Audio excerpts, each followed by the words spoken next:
So, transactional analysis, we started going through it last week. Sorry, we picked up on it again last week, didn't we? And we got to roughly round about here. I don't want to elaborate, I don't want to have to go back through everything, but I think last week we got to here. Remember we were talking about complementary transactions, cross transactions? Yeah? What's a complementary transaction and what distinguishes it from crossed? Except the arrows go like that. Complementary? It's like adult to adult. Yeah. Can be, yes. Yeah. Adult to adult, yeah, is an example of. So, the invite of one person is aimed at the adult in another, and the other one responds in adult. That can go on all day long, no problems. Give me another example of a complementary transaction. Well, you could be too critical as well. Two is critical against somebody else, couldn't you? Yes, too critical people when they're aiming their frustrations at a third party. Yeah. Yes, that will be. When you've got two critical parents in an argument, that is totally different. Because what they're doing, you've got your critical parents here, they're inviting the child of the other one. So the arrow is actually going down towards the child, if you like, if we look at the depiction up there that we had. So the critical parent is trying to engage the adaptive child in the other, but the other one is not giving in, and they're responding in critical parents, and they're aiming theirs at the child. That's a cross transaction. And with a cross transaction, how will that normally end? How will that not particularly be resolved, but how will it normally end? An argument, well, there's an argument going on. The argument will normally, there's really three things that can happen here. Pardon? One changes, yeah. So one might dip into adaptive child and say, yes, I'm awful sorry. And then you've got a complementary transaction that can go on all day. That's quite harmonious, if you like. Okay. Never speak again. Okay, that is the big one, isn't it? Breakdown in communication. I've had enough of you, stop this, I'm off. Yeah. And the last one, which is not as is not really as popular as the other ones would be, for it to go to violence, which obviously can do. So that's an example of a cross transaction, complementary transactions. Complementary are basically when there's a harmony there, people will engage. So you could have adult to adult, you could have nurturing parent to adaptive child, critical parent to adaptive child, and so on. But what's happening? The transaction is being aimed at a specific ego state in the other, and that person is responding from the ego state which is being invited. For instance, if I said to somebody in here, are you stupid or something? I'm inviting them to take the child role. Okay? If they turn around and say, oh yeah, I'm sorry about that, I shouldn't have done that, we could go on like that all day. And all of this stems back from life scripts. Somebody who's in that submissive role, I would never do that to somebody, say you stupid or something. But if it did, and they went submissive and they accepted it, you would probably find, if you went right back to the life script and the script attributions, that they were given that sort of treatment very early on in life. And they were used to being submissive. Julie mentioned last week, there's another adaptation, if you like, of parent, adult, child. More to the point, nurturing parent, adaptive child, and critical parent. And it's by a chap called Stephen Carpman. I didn't mention this last week. And it's called the drama triangle. I have got some slides which I'll put online for this. And we may go through it in the class as well. But that's basically the same type of thing. And we all sort of fall into one of these categories. So is anybody in here, a lot of people who come to these courses are what we call the rescuer. That might be the nature of parents in transactional analysis. But the rescuer needs somebody to rescue. Anybody recognise that himself? Who's trying to help there to help? And you really at the expense of your own life. Okay? And when you don't get the response you want, do you ever find you fall into victim mode? So, all I'm doing is trying to help you here, and all I do is get a backlash from it. And a lot of people, you'll always find with the rescuers, that they try and rescue, and they often try and rescue where no rescue is being needed. Because they have a gimmick, remember the gimmick, which is a need. They have a need to be needed. A need to care for somebody. Okay, Lindsay, sorry. Yeah.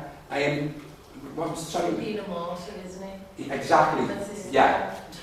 And if we carry on being the martyr for a long time, and people are not being responsive because they don't want to be rescued, what you're doing in a sense, you're forcing them into victim mode.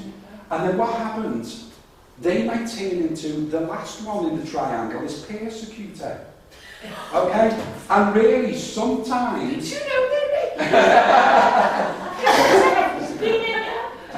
sometimes the rescuer, when is not accepted, the rescuing attempt is not accepted, they can either fall into victim mode, or they go to persecutor, and say, I've done this for you, I've done that, I've done... And they hammer you and they become a critical parent.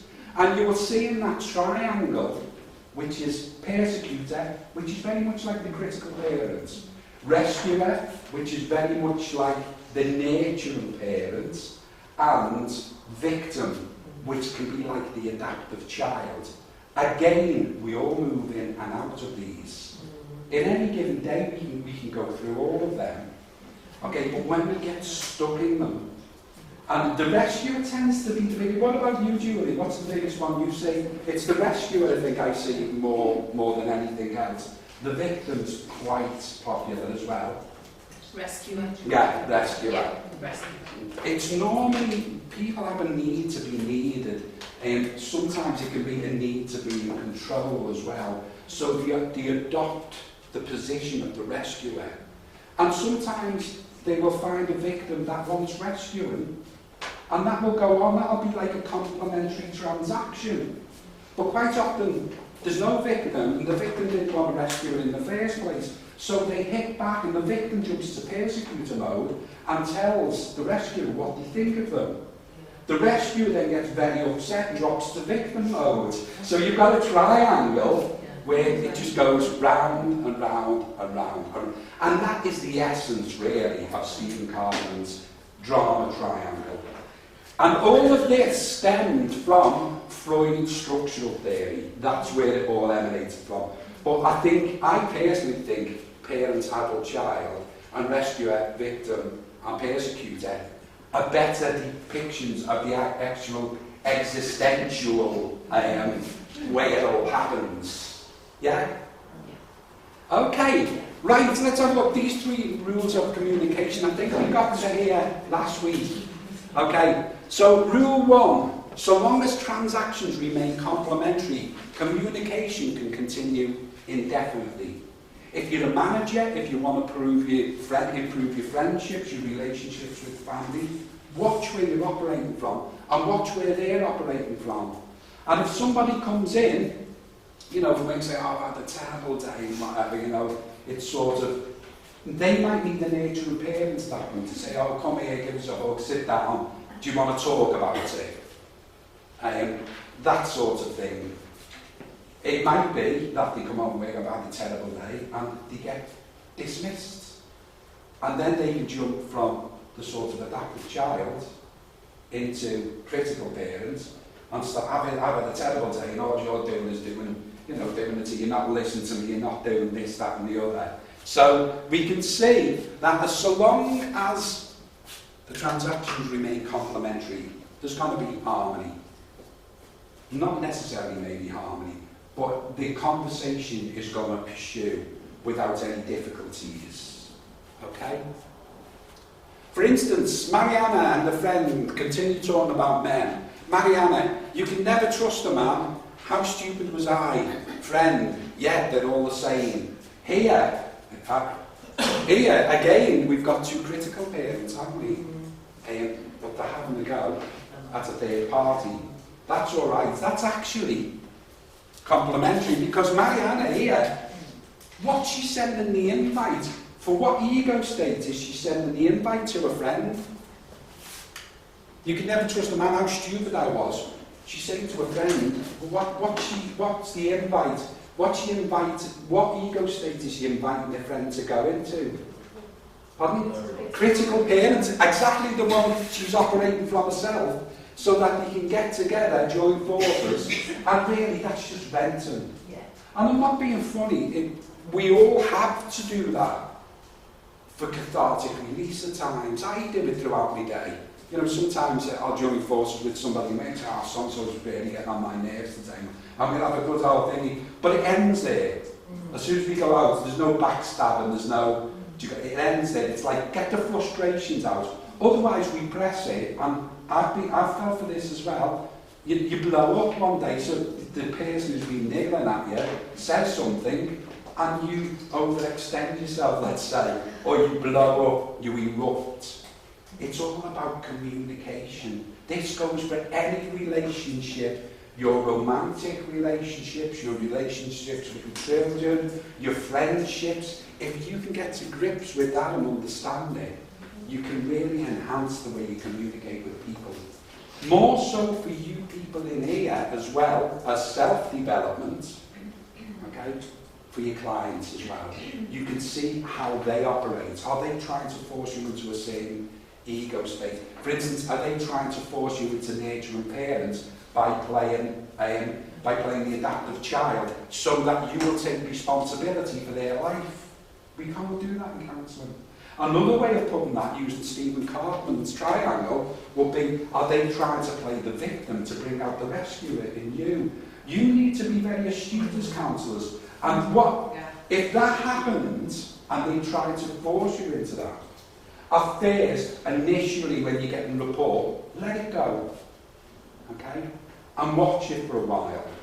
But then what I would normally do, I would drop into adults, okay?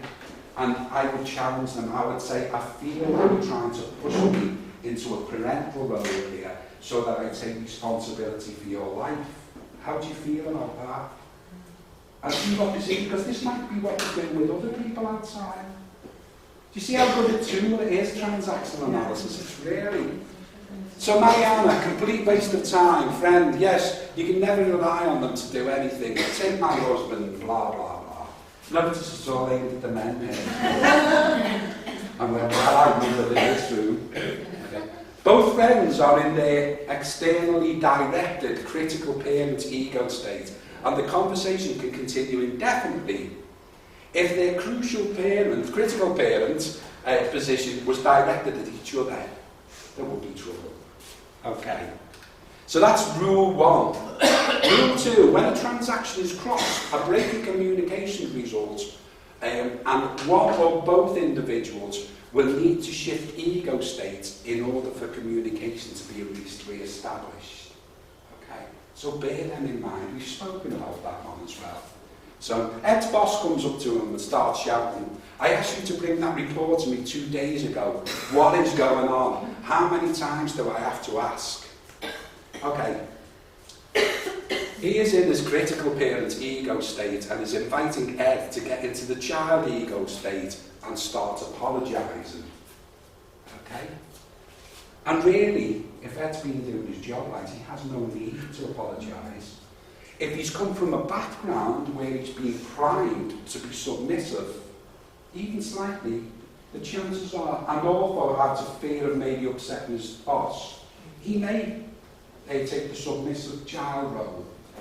I would personally take the adult role in that. And if it's my boss, I can actually tell him to go in. Yeah. And he'd just laugh.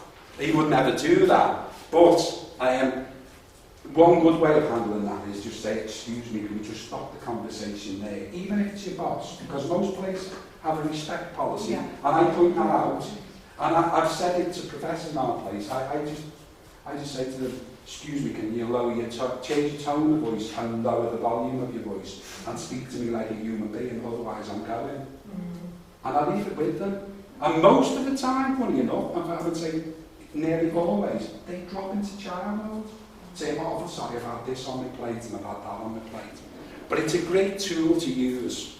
So, instead of going into child mode, Ed sits up straight, looks confidently at his boss and calmly replies, I will get it to you in half an hour, which he does. Which has he gone into? It's on there and then you can't hide it. He's gone into adults, hasn't he? Which is probably the best way of handling that. Yeah? Any questions on that? Is this beginning to sink in for everybody now? Yeah. Good. Rule 3. The behavioural... Oh, remember ulterior transactions, first of all. I meant to mention that before. An ulterior transaction has a social and a psychological component. So what is being said on the outside is not really what is meant on the inside. Okay, and again, we use the example, didn't we, of the car salesman saying, I won't keep going over this, but just saying, we've got some expensive cars over here, but you probably can't afford them, so we'll go and have a look at these. Now, that's not what it seems. Externally, what he's doing there is he's trying to engage the child in the customer. The child who says, who are you telling I can't have that, I'm going to have that. So the social component of that transaction or interaction, the social component is adult to adults. Let's not have a look at these cars, they're very expensive and you probably can't afford that. That's even, and what you would think on a social level, if that was the social level, the other person may turn around and say, you're quite right, yes, I don't want to go into that much debt, let's have a look at these. But that's not what the salesman's at there. He wants to sell the dealer car. So it's a con, he's inviting a con. And there he's tapping into what's known, it's a terrible name, I don't like it at all, the gimmick of the customer, which is a need in the customer. What is that need in the customer he's tapping into? Pardon? To be better or to be as good as. Yeah. So they have a gimmick or a need to be as good as. So they say, who you tell them, I can't have that. They sign up for it, and we've been out this for a couple of weeks now, as Georgia tells us. She works in the Audi garage, don't you, Georgia? And Monday morning, they're all there wanting the money back, aren't you? You've been had, but that's the way they work. So next time a salesman does that to you, you can have fun with them, can't you? Okay? So in an ulterior transaction, two messages are conveyed at the same time. One of these is an overt social level message. You can't afford these, let's go look at something else. The other is a covert psychological message. I really need to get my profits up this month, my sales figures up this month, and I want you to buy an expensive car. That's what's happening on an ulterior level or a psychological level. Everyone get that? Okay. So, James comes home late. His mother greets him at the door. Do you know what time it is? Overtly, it is a question from the adult position. But covertly, his mother has looked at James as a child. So he starts apologising. I lost my watch. I didn't know what time it was. That's more likely to be probably a child who she's addressing there. So it's not the best of examples. So they're the three rules of communication as in accordance with transactional analysis. Okay, so we looked at this, and this is another thing we looked at what goes on. So again, if we stay with the salesman scenario, the salesman offers a con in the way of an invite to the customer's child on a psychological level. There's the con. For the con to work, the customer here must have a gimmick. They must have some sort of need, otherwise they're going to dismiss the con. And the need here will be, I must be as good of, I must be better than. So they'll tap into that. So you've got the con, you've got the gimmick, you've got the response. Okay? So the response is going to be yes, and they're going to buy the car. The switch, that's not as apparent in this example, but that's quite often when you will actually switch ego states. So that's not as apparent in this. The cross-up might be the Monday morning when the person realises they've been out, but they won't. They won't. In this example, they'll say, probably Monday morning, I should never have signed that car, but I've got 14 days grace, I'm going to cancel it. So that would be, but the cross-up is normally when there's been a switch in ego state. So if we looked at the persecutor triangle again, it's when the rescuer has got the victim, and the victim switches mode into the persecutor. So there will be a switch in payoff. I don't use this at all. That it's good to know, but do you ever use that, Julie? The whole thing? Yeah, I do. But can I just process it quickly? Yes, exactly. And I'm sure you will do the same type of thing, because you don't always have every one of them components. It doesn't necessarily happen sort of chronologically in that order. These can all come in different places. Yeah? Okay, so I don't really want to go too. So, again, that's what I just explained, so let's jump across that. Reasons for playing games, that's where I wanted to get to. We haven't got much of this to go now. The prospect of meeting mutual needs. Okay, so when you play, like the two critical people are having a go, they've got needs really to vent. So the two of them get together and they direct the critical parent at a third person. That's meeting mutual needs. It might be that somebody's played the submissive child role all their life and they need a nurturing parent. And the nurturing parent needs to be in control so that both support each other's needs. Yeah? Okay. It can be purely for attention. Okay? Attention, especially for me. You know, one of the big ones I think for attention is the free child, the jokey child. That for me is the big attention-seeking one. Yeah. When you play, in my life, playing a clown and getting attention for being a clown has been a theme all my life. You don't see it really in these rooms, but out there, as probably you'll testify to.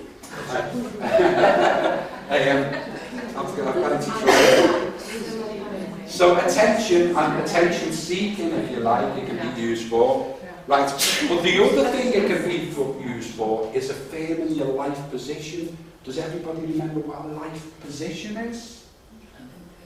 I'm okay, you're okay. So that's the stable life condition. That's the balanced life condition, which means the person thinks themselves to be okay, and everybody else is not fantastic, but just okay. Okay, and that life position will come from somebody who's had relatively good upbringing. You know, it doesn't have to be perfect, but balanced. You've had the parents have been there for them. It's been relatively balanced. And that's really the aim of therapy as well, is to get a person to that, I'm okay, you're okay. The other ones are, I'm okay, you're not okay. That can be, and that for me is more or less somebody who hasn't had that parental figure who's been stable. So they've learned to cope on their own. So it's I'm okay, but you're not okay. But that often masquerades as they can become quite condescending and stuff like that. They don't. It's all about them. Everything becomes about them because they've sort of. That's how they've had to be when they were younger. So use empathy and rapport on that and think behind you. Some of these people can be. They can grate on you, quite frankly. But if you think behind that and you think, this smacks of them not having the right parental care when they're younger, it gives you that deeper insight. Okay? And then there's, I'm not okay, you're not okay, which is the futile position. That's the very, very deep, depressive position. And what's the one I've missed out? I'm not okay, you're okay, yeah. And that's one probably who've had the script attributions that you're useless, you know good. They've learned to be.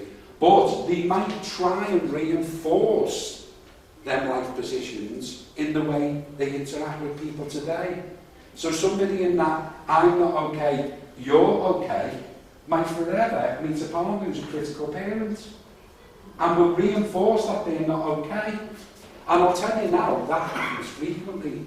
In relationship counselling I've done throughout my life, that happens frequently. And when you point that out and when you trace it back, people get the key to unlock themselves from their relationships.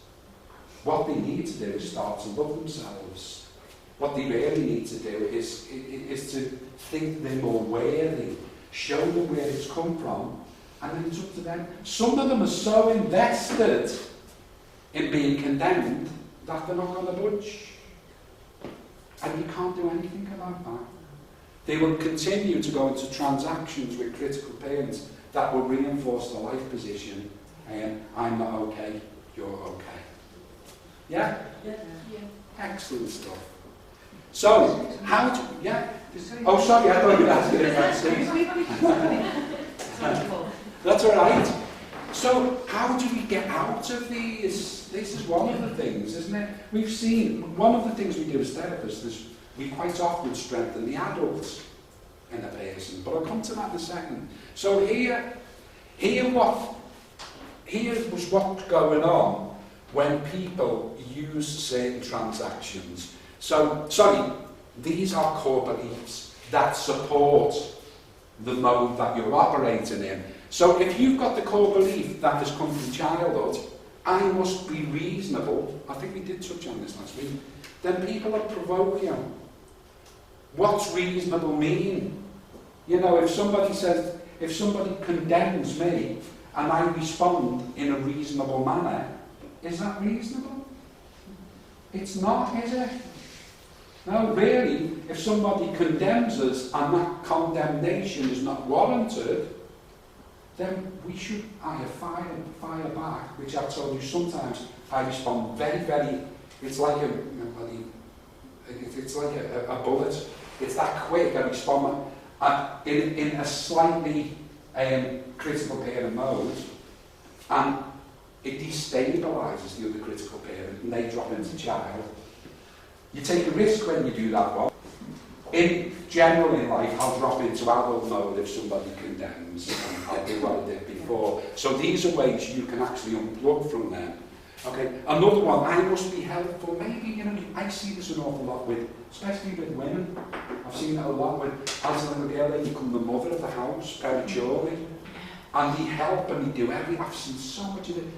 And they've never ever had a childhood. They've been a mother since they were 6 or 7. And I talk to that, and these ones, I must be helpful. Then people, you set yourself up really, that says de-skill you. What I would say, you get set up there to become a doormat for people, to become a caretaker for people, to become the rescuer for people, the doer for people. You feel you've got to appease other people, people please, and so on, okay? And you know what I do with people like that particular scenario? I say, what you really need to do is, they're stuck pretty much in nurture and parent mode. I said, you need to let the child frame you. I don't strengthen the adults. They don't need to become robots. They need to go out and have fun. They need to relive that childhood, and I've had fantastic results when I've done that. I teach them this theory, I go through this theory with them, and then we look at it. And I've had some great results with that. I must be strong. Okay, this one in particular, I get a lot of people who suffer from depression as well with I must be strong, because ultimately what they do is they stuff everything right down. They stuff the lot down. Anger, you name it, and they see strength quite often as not crying, not showing emotion, whatever, and they stuff it down, and stuff down anger in particular manifests. It's the biggest cause of depression. Okay, so that may be one example of that. I must be perfect. That was me when I come out of my alcoholism. Joking aside, that was me, the perfectionist. I had to get everything right. And really, there was a little boy trying to compensate for all them years he'd been naughty inside, if you like, the alcoholism. Yeah? So now today, I think I told you, my mentor, when I done counselling, she said to me, she said, Paul, in your next assignment, I want you to get no more than about 75%. And honestly, I thought, I can't, I'm not. And I'd done it, and I honestly had fears. It was weird. I thought, but that was the start of taking the pressure. And she knew exactly what she was doing, taking the perfectionist out of me. After that, I don't think I passed an exam, then I didn't care. Yeah. I must win. Oh, how many of these people do you see? At all costs, games, you're playing a board game, but they must win. Have you seen that one? Right, people will set you up to fail. Really what they're saying here is you've got to be very, very dissatisfied if you hold on to any of these core beliefs. So, I must please others. Then others disapprove you. You're like a ship on a turbulent ocean. You're forever being buffeted about by what other people are saying to you. So, as counsellors, we look at these more when we do personal centred. We need to look at core beliefs. What is the core belief that is upholding this particular pattern that is not working in a person's life? Yeah, we look at a lot more core beliefs. Right. So this is the focus on counselling now. What we're going to do with it in the counselling scenario. This is a massive one. Clients should become more autonomous and script-free.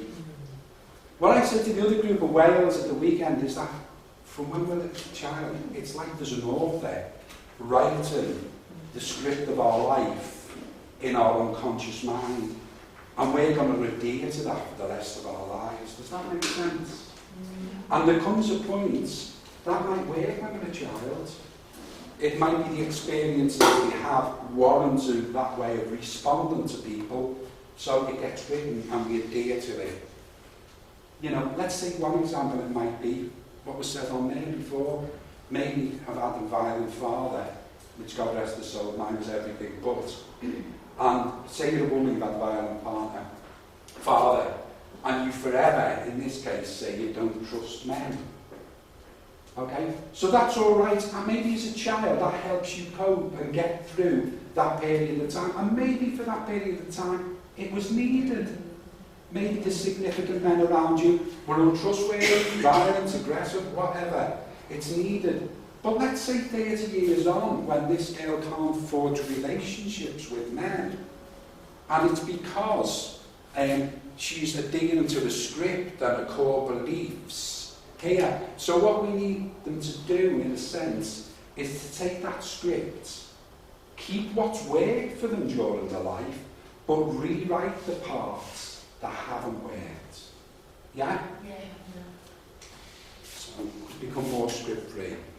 The client works towards I'm okay, you're okay position, which again is the balanced position.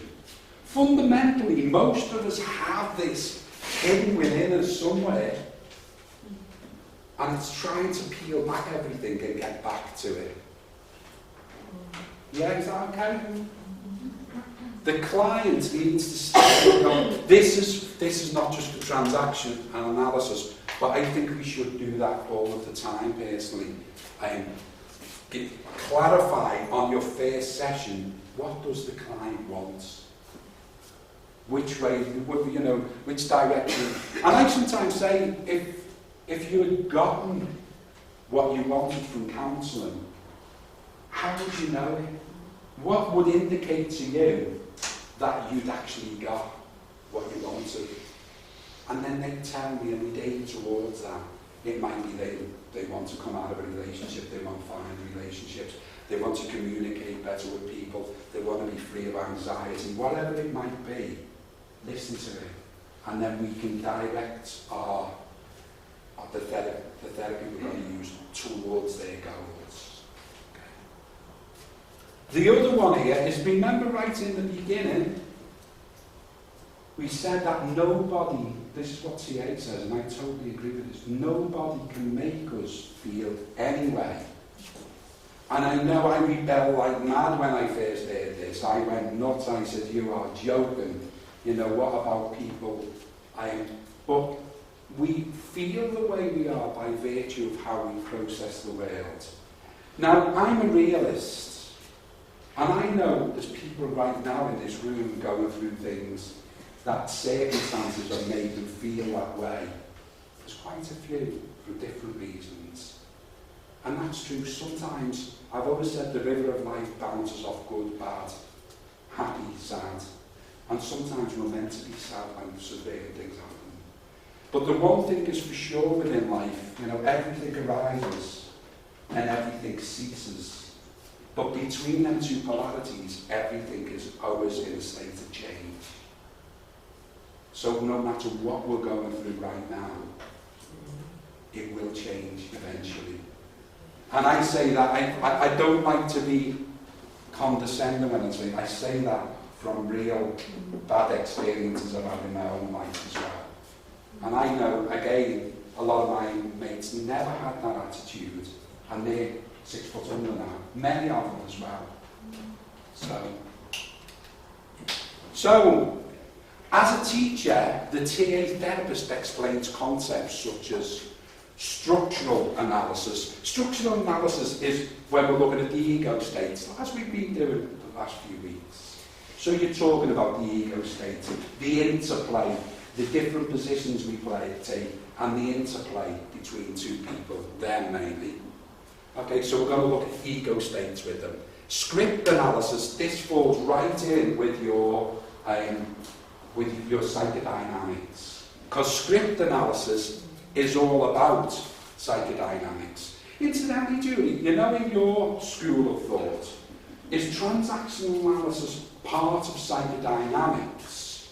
Or do they, it's always a bit, because they claim they work in the present, yet so much of it is to do, and I've seen different definitions, different slants on this. Some people say, yes, it's part of the psychodynamic school of thought. Other people are a bit, how do your people see it? I don't think they do. They don't, so. I think there's quite an elitism within the So they like to see it as standalone. Well, let's put it this way. If anyone can ever explain to me how script analysis is not psychodynamic, you know, please come forward. In script analysis, so we're looking at the background, we're looking at the script attributions, and remember, these are called script messages, and script messages come in two forms. Commands, shut up, speak when you're spoken to, all of that type of thing. And attributions, are you stupid? You're really good at that. Yeah, positive ones as well. And these all imprint on us, and they all help to mould the person that we're going to become. And that's what we're talking about when we look at script analysis. So we go to the past. With script analysis, it's not always verbal as well. We have lots of non-verbal attributions. Okay. For instance, the little child is playing around and the father's reading a paper, and they ask the father a question, and the father dismisses them. That's an attribution. The attribution there is, you're not worthy of my attention. That's an inference when we look at cognitive behavioural therapy, which is the next modality we're going to look at. So it's what's inferred. It's not said directly. It's an indirect attribution, if you like. It's inferred. It's an inference. Okay. The counsellor assists clients in discovering the disadvantage conditions of the past under which they, one, made certain early decisions. So we discuss the past with them, and we put together the life decisions they made at that point that have become clear to us during the course of the counselling sessions. The life plans. Remember the saying, the map is not the territory? When you think of it another way, that all the significant others around us when we're children are writing a map in our unconscious mind. This is how, this will give us a way of navigating through life. And this is what you should stick to as you're navigating through life. It's a map, and that map is in your unconscious mind. And you refer to that map in every interaction you have from that day onwards. But the map is not the territory. The territory is what's happening in actuality. And this map is going to be full of distortions. It's going to lead you up the wrong path, ultimately. So when you hear the saying, the map is not the territory, what they're saying is how you perceive the world from inwardly is not the world itself. Yeah? Great stuff. Excellent. Therapeutic procedures. We haven't got much to do now, and then we'll have a break and I'll go through your essays. So, structural analysis. Structural analysis is a tool by which a person becomes aware of the content and functioning of his or her parent adult child. TA clients learn how to identify their own ego states. Quite often that's the best way to do it. Tell them about the ego states, draw it on the flip chart, which a lot of counsellors use flip charts. The ones who've been very successful that I've trained in our big practices, there's Ben Post, they tend to have laminated pages and they go through it. And it's very good. So they teach the clients about ego states and they say, in your past, how do you see this operating? So what you're doing there, you're empowering the clients. They've come to them conclusions themselves. You haven't told them. If you told them, that would disempower them. But if they find it out for themselves, they find purpose and it empowers them. Okay? Structural analysis helps them resolve patterns that they feel stuck with. It allows them to find out which ego state their behaviour is based on. Okay.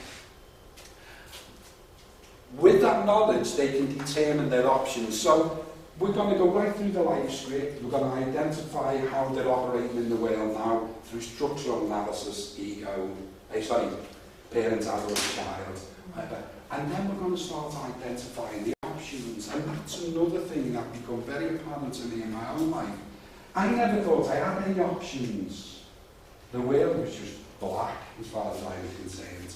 I didn't know it was a dark place and I didn't know which direction I was going to go in. But through help of talking to friends and seeing certain therapists and whatever decent therapists, and they emphasise that, then the options become very, very clear for me. I will say in my deepest, darkest days, there was always a flicker of light in the background that never ever went out completely, which I was thankful for. So, and there was lots of options. And now I view life honestly, I can honestly say this, as a playground with myriad options. I can do what the hell I want in life today. I'm still going to get sad, I'm still going to lose people, I'm still going to have upsets, I'm still going to have arguments, I'm still going to get angry. That is the human condition. And if I ever deny that I'm not going to have one of them, for instance, Eric Byrne himself doesn't believe that we have to get angry. Don't know what planet he's on.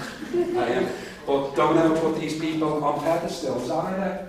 Because you're going to watch Albert Ellis, I think it is, Fritz Perls, Carl Rogers. And Carl Rogers is quite human. Fritz Perls is an absolute monster. A cancerous monster in that he never stops smoking. I think he gasses the clients. It's like a human chimney. And I think it's Albert Ellis that we're going to watch working. And you'll see, really, I say this, except for Carl Rogers, that's the way not to do it. These are all the people who founded these things. Clever people. But when you see them working, awful therapists, most of them. Is that the Gloria ones? Yes, yeah. You're a fraud, he says. Right. So, two problems related to structure of personality can be considered by structural analysis: contamination and exclusion. Okay, I think it's worth just going through these quickly. Contamination exists when the contents of the ego state are mixed with those of another. For example, the parents, the child, or both may intrude on the boundaries of the adult. This is what I was saying before. There's that, and there's exclusion. And exclusion, okay, let's say that girl before who was brought up to be mother, she may exclude the child out of her life totally, okay? Or she may have the child keeps getting contaminated by the child comes out to play, it's not excluded completely, but the mother jumps in and say, you should be growing up. The things she learned to do when she was 6 or 7 and had to become head of the household. So there you can see that the child, ego state, when the child tries to come out, because of their life script, the parents jumping in and not allowing that child to play. This is all within the same person. Yeah? Paul, that's parental backlash, so you get punished. Yes, yeah. You don't give yourself permission. Yes, exactly. Yeah. And we've also got exclusion, where let's see somebody who's been told not to feel emotions, the life script has come that way. So they use intellectualism as a defense mechanism. So they feel emotions, but they're very analytical and logical about them. They come from a very cognitive place within. So they don't really talk about emotions because they've been brought up that way.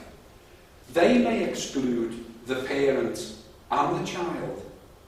And the life script, if you look back at it, is probably determined that. They probably had to be that way. I can think of different scenarios which I've come across, especially where the two parents have been extremely academic. So you logicalise everything. When a little kid wants to cry, it's all logicalised and analytical at a cognitive level. Sometimes we just need to cry and rant. Again, that's the human condition. Be realistic. So that's contamination and exclusion. I'm not going to go through that verbatim. Have you all got an idea what I'm talking about there as well? Okay. Here are some statements reflecting contamination from the parents. Don't mix with people who are not of your kind. The following statements reflect contamination from the child. Everyone's always picking on me. Nobody treats me right. Okay. Anything I want, I should get right now. So that's when the child's interfering maybe with the adults or the parent within. And it's contaminating. It's like throwing a trap out the pram. So exclusion exists when, for example, the excluding child ego state can block out the parents, or when an excluding parent ego state can block out the child. So here's the constant parent, excludes the adult and child, and can typically be found in people who are so duty-bound and work-oriented that they cannot play. Such people may be judgmental, moralistic, and demanding of others. They often behave in domineering and authoritarian manner. So pardon? Yes, exactly. Yeah. The constant child excludes the adult and the parent, and at the extreme is a sociopath without a conscience. People operating mainly from the constant child are perpetually childlike. They refuse to grow up. They do not think or decide for themselves, but attempt to remain dependent and escape responsibility for their own behaviour. They seek someone who will take care of them. And the constant adult who excludes the parent and child is objective. Okay, so never really associated in to his feelings, is dissociated from his feelings. Okay, that is involved and concerned with facts.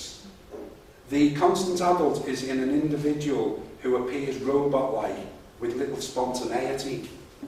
So, this is just for if you're working with children and you want to put a slight slant on it so they understand it better. Instead of having the parent, you have the critical me, and you respond very well to this. So, if you are working with children, instead of calling the critical parent, the critical me inside, that part of yourself that keeps criticising. The critical me, you tend to respond to the adult is the thinking me, the one that can think, and the child is the feeling me. Okay, and that is a way of adapting it if you're going to do work with younger children. Again, I don't want to go into this because I want to get you to use it now, quite honestly, and we don't want to do all that. So, has anybody got any questions on that?